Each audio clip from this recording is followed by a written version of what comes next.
રાજવી પરિવારના મહારાણી રાધિકા રાજે ગાયકવાડ આજરોજ માંડવી દરવાજાની મુલાકાતે પહોંચ્યા હતા. માંડવી દરવાજાના કાંકરા ખરિયાનો મામલો વિઠ્ઠલ મંદિરના પૂજારી હરિઓમ વ્યાસની મુહિમ રંગ લાવી હોય તેમ માની શકાય, કેમ કે હરિઓમ વ્યાસના રિસ્ટોરેશનની માંગ સાથેના વિરોધ પ્રદર્શન બાદ જે નેતાઓ છે તે નેતાઓ દોડતા થયા હતા. ભાજપ કોંગ્રેસ બાદ હવે આજે રાજવી પરિવારે માંડવીની મુલાકાત લીધી હતી. માંડવી ગેટની મુલાકાતે મહારાણી રાધિકા રાજે ગાયકવાડ પહોંચ્યા હતા.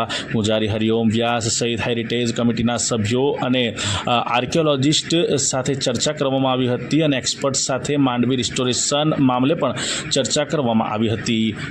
અને એ જ ડિસ્કશન ચાલે છે કે હવે કેવી રીતે આને સાચવી શકાય અને રિપેર કરી શકાય. અને હેરિટેજ ટ્રસ્ટ આ બદલ કામ કરી રહ્યું છે અને અહીંયા અમે એક્સપર્ટ્સને પણ બોલાવ્યા છે અને એમનું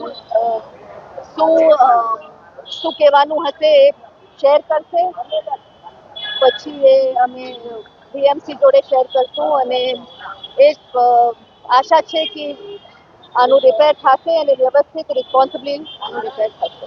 અને બીજા તમામ હેરિટેજની જેટલી વસ્તુઓ છે એનું નુકસાન થયું છે, કોઈ દેખરેખ નથી રાખતું, કોઈ તમારા તરફથી કોઈ હવે આગળ પગલાં લેવા અમે તો આગ્રહ કરી શકીએ છીએ, સંકેત આપી શકીએ છીએ વીએમસીને. અને હેરિટેજ ટ્રસ્ટ બહુ એક્ટિવ છે આમાં અને હું મારો સહયોગ આપું છું હેરિટેજ ટ્રસ્ટને. અને અમે વડોદરાના પ્રાઉડ નાગરિકોને તौरથી આને સાચવાની પ્રયાસ કરતા રહીશું.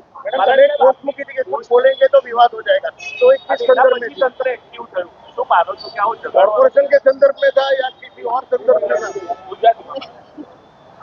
એવું કાંઈ નથી કે અમે બધાને વિવાદ કરવો જોઈએ. આપણે અમે બધા એલર્ટ થવું જોઈએ. આ એક તંત્ર ચૂકી ગયું છે એવું લાગે છે તમને ક્યાં જાળવણીમાં? એવું કાંઈ નથી. મને લાગે છે કે અમે નાગરિકોને, પ્રેસને, એડમિનિસ્ટ્રેશનને બધાને એલર્ટ રહેવું જોઈએ અને બધાનું એક જિમ્મેવારી હોવી જોઈએ અમારા ધરોહરને સાચવીને રાખવાની. મેડમ, એક મહત્વની વાત એ છે કે એક વર્ષથી આ પરિસ્થિતિ છે એમાં વધારો થઈ રહ્યો છે. હજી તો સર્વે ચાલે છે. કેટલા વહેલા આ કામગીરી શરૂ થવી જોઈએ તો પછી કદાચ બની શકે તો કોઈ દુર્ઘટના પણ ઘટી શકે. વરસાદને પહેલા આને સ્ટેબલાઇઝ કરી દેવું જોઈએ, નહીં તો વરસાદમાં વધારે ડેમેજ થશે એવું અમને લાગે છે. આપ સરકારને અને કોર્પોરેશનને શું કહેવા માંગશો આ બાબતને લઈને અને આ તમામ હેરિટેજ વડોદરામાંથી બાબત? એ હમણાં રિપોર્ટ તૈયાર થશે એને હિસાબે પછી અમે વીએમસીને કોન્ટેક્ટ કરીને મળવાની પ્રયાસ કરીશું. પણ ડેલી તૈયાર કરવામાં આવ્યો અને એનો પહેલો વર્ષ થઈ ગયો, એક જ વર્ષ તો પાલિકાના જે કર્મચારીઓ હોય છે જે પણ આપણે કહીએ એમના રિપોર્ટ આવ્યા પછી જો આવું નુકસાન થતું રહ્યું છે હેરિટેજ વડોદરાનું ક્યારે? તો એ બધું આપ વાત તો સાચી છે અને અમે આ બધા મુદ્દા વીએમસીને આપણે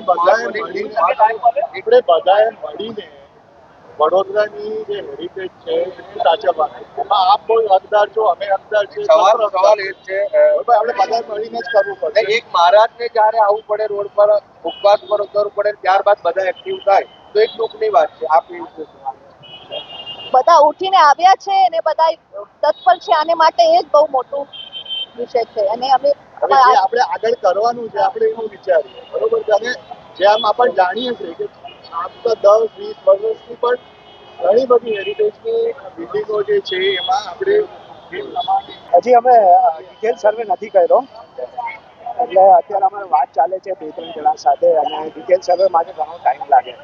કારણ કે એક આ બિલ્ડિંગનો અમારું એક રાય એવું છે કે આનો એક હોલિસ્ટિક અપ્રોચ લેવો જોઈએ કે આવતા 50 વર્ષ, 60, 70, 100 વર્ષમાં કંઈ પ્રોબ્લેમ ના થાય. એટલે એક ડિટેલ સર્વેની જરૂર છે જેમાં મૂળ કોઝ આ ક્રેક થઈ છે તો કેમ થઈ છે.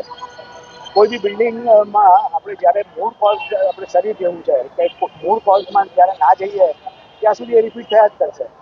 કે હમણાં આપણે ઉપરથી રિપેર કરી દઈએ તમને એવું લાગશે કે આ બધું સ્ટેબિલાઇઝ થઈ ગયું છે, પણ 5-7 વર્ષ પછી જ્યારે પાછું ત્યાં એના લીધે એટલે કુડ બી મૂળ કોઝ, કુડ બી ગ્રાઉન્ડ મુવમેન્ટ એક કોઝ હોઈ શકે, આજુબાજુના વાઇબ્રેશન હોઈ શકે, ઘણા બધા છે.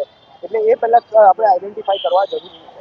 અચ્છા, આપની કઈ કંપની છે અને કંપની અત્યાર સુધી દેશભરમાં કઈ હેરિટેજ ઇમારતોનું આ રીતે સમારકામ કર્યું છે?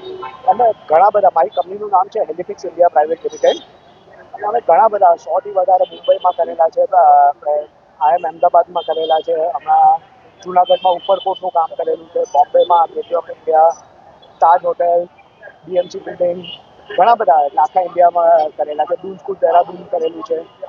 પછી પંજાબમાં બહુ બધા પ્રોજેક્ટ ગોવિંદ ફોર્ટ કરેલા છે, સમર પેલેસ કરેલા છે, ઘણા બધા કરેલા છે. પ્રતિક આજે ક્રેક પડી છે, એવું કહે છે કે ગટરો લગાવવાથી ક્રેકમાં વધારો થયો. આપ એને કઈ રીતે જુઓ છો? ના, એવું આપણે ના કહી શકાય, એવું કન્ક્લુઝન ના લઈ શકાય, કારણ કે આ ક્રેક છે ને એક રીતે પોઝિટિવ છે. ગર્ડર ના લગાવેલા હોત તો બી ક્રેક થાય. આ આપણે એક સપોર્ટ આપ્યો છે. એટલે જ કહું છું કે આપણે આઈડેન્ટિફાઈ કરવું જરૂરી છે. ઘણી વાર કેવું થાય, અમે એવા બિલ્ડિંગો બી જોયા છે, બહુ તમને એવું લાગે ભયંકર ક્રેક છે, પણ એ આજે 50 વર્ષ પહેલા કે 20 વર્ષ પહેલા પડી ગઈ છે અને પ્રોગ્રેસિવ નથી. આ પ્રોગ્રેસિવ લાગે છે કારણ કે રોજ ક્રેક વધતી જાય છે. અને આ સપોર્ટ છે ને, સપોર્ટ આપણે એવું કંઈ સપોર્ટ આપણે એના માટે નથી કર્યા કે આપણે આ સ્ટ્રક્ચરને સ્ટેબિલાઇઝ કરવા માટે સપોર્ટ કરેલા છે આપણે. એટલે એનાથી ક્રેક વધે એવું બની ન શકે. આપ માટીની ચારે બાજુ જોઈ રહ્યા છો, માત્ર એક આ પિલ્લર છે એ જર્જરિત દેખાઈ રહ્યો છે, પરંતુ આખા માંડવીની સ્થિતિ પ્રથમ દ્રષ્ટિએ તમને કેવી લાગે છે? શું કરવાની જરૂર? એટલે આમાં જોઈએ ને તો એક બાજુ જો એક બી આર્ટ છે ને એ બધા એકદમ કોમ્પ્લેક્શનમાં કામ કરે ને એકબીજાને મળીને કામ કરે. હવે આમાં એક પિલરમાં તમને પ્રોબ્લેમ આવ્યો છે એટલે બીજી બાજુ બિલ્ડિંગ ફૂલ થવાનું જ છે થોડું. એટલે ફૂલ થાય ને એટલે બીજી બધી આર્ચમાં તમે જોશો તો સ્લાઇડ ક્રેક બીજે બી ડેવલપ થવા માંડી છે. કારણ કે આની મુવમેન્ટ આ જે એક પિલર છે એની મુવમેન્ટ હજી ચાલુ છે. એટલે આપણે એ સ્ટેબિલાઇઝ કરવું જરૂરી છે. ધીરે ધીરે બધે જ રીતો આવશે. એટલે તમારા સર્વેને કેટલો સમય લાગી શકે છે અને એ ત્યારબાદ કામગીરી કરવાની વાત તમારાની રોગાઈભાઈ કરી છે, તો આપ સર્વેને કેટલો સમય લાગશે? એ હવે જોઈએ અમે અમારે બી આગળ કેવી રીતે કાર્યવાહી, અમને પરમિશન શું મળે છે, કેવી રીતે થાય છે એના બેઝ પર સર્વે કરી શકાય. કોણ આપે છે, કોર્પોરેશન અમને કહે છે કે કોણ કહે છે, અમને હજી સુધી તો કોઈએ કીધું નથી. પણ જોઈએ, અમે એક બરોડાની કંપની કરી કે બરોડાનું હિત વિચારીએ છીએ એ પ્રમાણે અમે અહીંયા ઇન્વોલ્વ થયા છીએ. આપ આજે આવ્યા છો તો એનું સમારકામ કઈ રીતે થશે? કઈ કયા મટીરિયલ? ઘણા બધા મટીરિયલ છે. ઉપર અંદર સિમેન્ટ પછી અમે જોયું સિમેન્ટ વાપરવો, જે બિલ્ડિંગ લાઇનના બિલ્ડિંગ છે એના પર સિમેન્ટ વાપરવો એ યોગ્ય નથી. કારણ કે સિમેન્ટ અને લાઇનની પ્રોપર્ટીઝ તદ્દન જુદી છે.